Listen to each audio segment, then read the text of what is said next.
In order to reconstruct the vicissitude of the San Paolo of Sorrento, one must reconsider 11 centuries of history. It has been a Benedictine monastery and today, in the 3rd millennium, is the home of one of the most popular institutes of the Sorrentine Peninsula.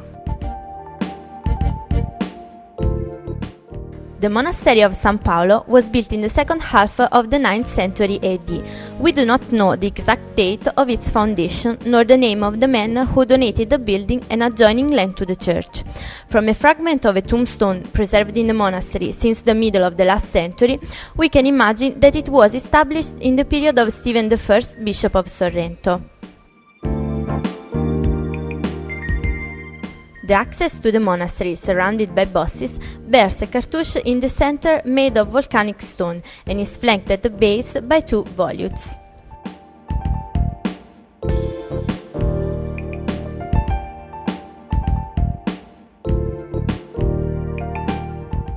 On the ground floor there is a lobby, the parlor and the west wing of the cloister. The atrium, covered by 2 barrel vaults, arcs and pillars, keeps it divided into 2 parts and is decorated with chiaroscuro frames and bands, with a mass stone pavement.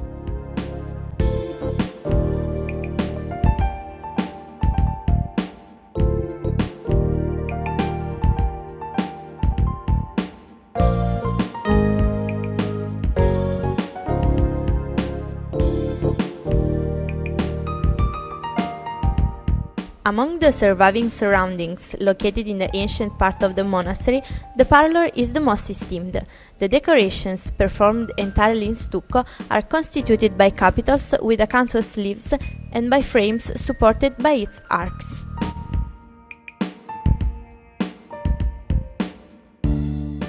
The space correspondent to the parlor of the abbess conserves a small altar in stucco, surmounted by a painting of Our Lady of Graces.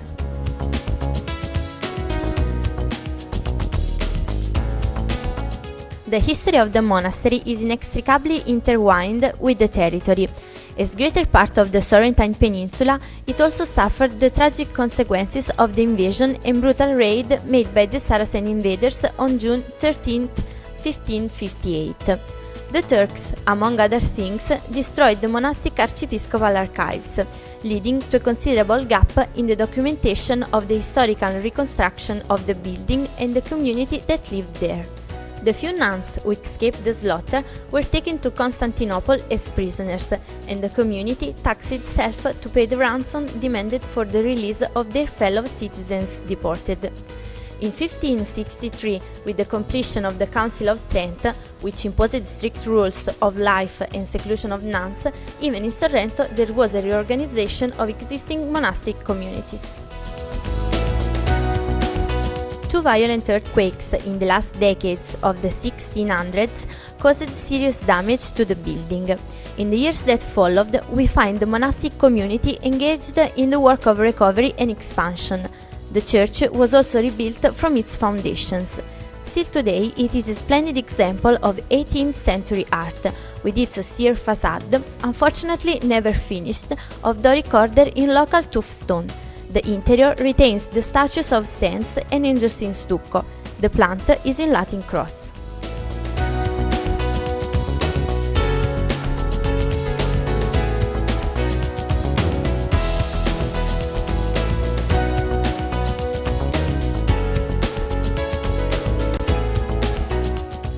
On 15 June 1738, a painting of the Spanish school that the nuns called Ecce Homo out of devotion wept blood. The painting was thus taken to the church, and the chronicles of the time report that this event was seen by the entire city of Sorrento. On the 29th of June of the same year, the canonical process, presided by the Archbishop of Sorrento, was held, and the miracle was fully certified. A century after the prodigious event, the devotion for the Holy Ecce Homo is still vivid. At the entrance of the atrium, in correspondence with the access, we find the date 1792, that might indicate the year in which the chiaroscuro decoration was realized.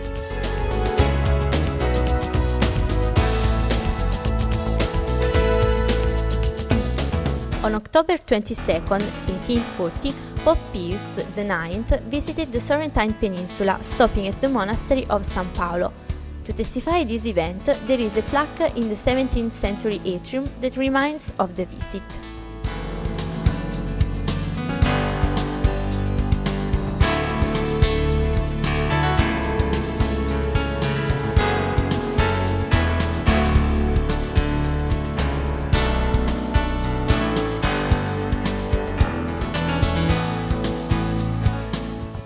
The eastern wing of the cloister preserves the coverage veil of the floor maiolica, of great value and in a good state of preservation, which can be attributable to the Massa family.